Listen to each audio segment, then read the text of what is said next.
So ఇటీవల global teacher praise గెలుచుకున్న భారతీయ ఉపాధ్యాయురాలు ఎవరు అని అంటున్నారు. సో ఫస్ట్ ఈ గ్లోబల్ టీచర్ ప్రైజ్ అంటే ఏంటో చూద్దాం. సో ఎవరిస్తారు ఈ గ్లోబల్ టీచర్ ప్రైజ్ అంటే? ఇది రీసెంట్గా జరిగిన వరల్డ్ గవర్నమెంట్ సమ్మిట్లో దుబాయ్ ఈ గ్లోబల్ టీచర్ ప్రైజ్ను అనౌన్స్ చేయడం జరిగిందనమాట. సో ఏంటి ఈ global teacher prize? Every year ఇస్తారా అంటే ఎస్, ఇది ఎవ్రీ ఇయర్ దుబాయ్కి సంబంధించిన వార్కే ఫౌండేషన్ వాళ్ళు ఈ గ్లోబల్ టీచర్ ప్రైజ్ ఇవ్వడం జరుగుతుందన్నమాట.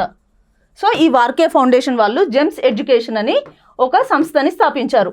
సో ఈ జెమ్స్ ఎడ్యుకేషన్ సంస్థ ద్వారానే ప్రతి సంవత్సరం ఎవరైతే టీచింగ్లో ఇన్నోవేటివ్ మెథడ్స్ని తీసుకొచ్చి మంచిగా స్టూడెంట్స్కి హెల్ప్ చేస్తారో, లైక్ స్లమ్స్లో ఎస్పెషల్లీ ఎవరైతే స్కూల్ డ్రాప్ అవుట్ చిల్డ్రన్ ఉంటారో, అలా టీచింగ్లో ఎవరైతే ప్యాషనెట్గా ఉంటారో వాళ్ళకి ఈ గ్లోబల్ టీచర్ ప్రైజ్ అనేది జనరల్గా ఇస్తారనమాట.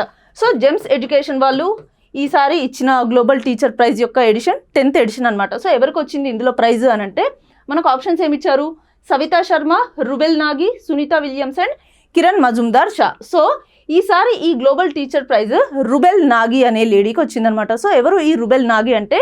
ఈమె మహారాష్ట్ర ముంబైకి సంబంధించిన వ్యక్తి. సో ఈవిడకి ఎందుకు ఇచ్చారు గ్లోబల్ టీచర్ ప్రైజ్ అంటే ఈమె 20 years క్రితమే రుబెల్ నాగి ఫౌండేషన్ ద్వారా ఎంతోమంది స్లమ్ ఏరియాస్లో ఉన్న స్కూల్ డ్రాప్ అవుట్ చిల్డ్రన్కి తన చిత్రలేఖనం ద్వారా, ఆర్ట్ ద్వారా తను ఎడ్యుకేషన్ చదువు చెప్తుందనమాట. లైక్ ఆర్ట్ ద్వారా చదువు ఎలా చెప్తుంది అంటే జనరల్గా స్లమ్ ఏరియాస్లో చాలామంది స్కూల్ డ్రాప్ అవుట్ చిల్డ్రన్ ఉంటారు. అసలు పిల్లలు స్కూల్కే వెళ్ళని వాళ్ళు కూడా ఉంటారు.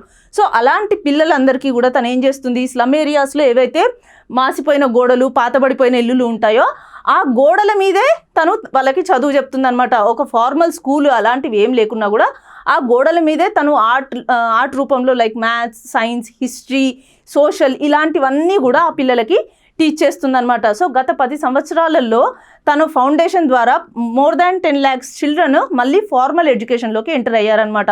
సో ఓన్లీ పిల్లలకి చదువు చెప్పడం మాత్రమే కాదు, ఆ పేరెంట్స్ ఎవరైతే ఉన్నారో పేరెంట్స్కి కూడా తను ఇలా తన వాలంటీర్స్ ద్వారానో లేకపోతే తనే డైరెక్ట్గానో అవేర్నెస్ క్రియేట్ చేస్తుందనమాట. వెళ్ళి వాళ్ళతో మాట్లాడి లైక్ పిల్లలకి చైల్డ్ మ్యారేజెస్ చేయొద్దు, చైల్డ్ లేబర్లోకి వాళ్ళని పంపించొద్దు, వాళ్ళకి ఎడ్యుకేషన్ అంటే ఎంత ఇంపార్టెంటో ఇవన్నీ కూడా ఆవిడ చెప్పడం జరిగిందనమాట. సో అలా తను టీచింగ్ పై తనకున్న ప్యాషన్ వల్ల అండ్ తను చేసే టీచింగ్ విధానాల వల్ల తనకి ఈసారి ఈ గ్లోబల్ టీచర్ ప్రైజ్ అనేది రావడం జరిగిందనమాట. సో ఈ ప్రైజ్ వార్కే ఫౌండేషన్ వాళ్ళు ఇస్తారు, అది మనం గుర్తుంచుకోవాలి. అండ్ ఈ ప్రైజ్ క్యాష్ ప్రైజ్ వచ్చేసి 9 crore rupees అనమాట. సో ఆ అమౌంట్ను కూడా తను టీచింగ్లోనే వాడాలి అని అనుకుంటున్నారనమాట. సో ఇది గ్లోబల్ టీచర్ ప్రైజ్ గురించి.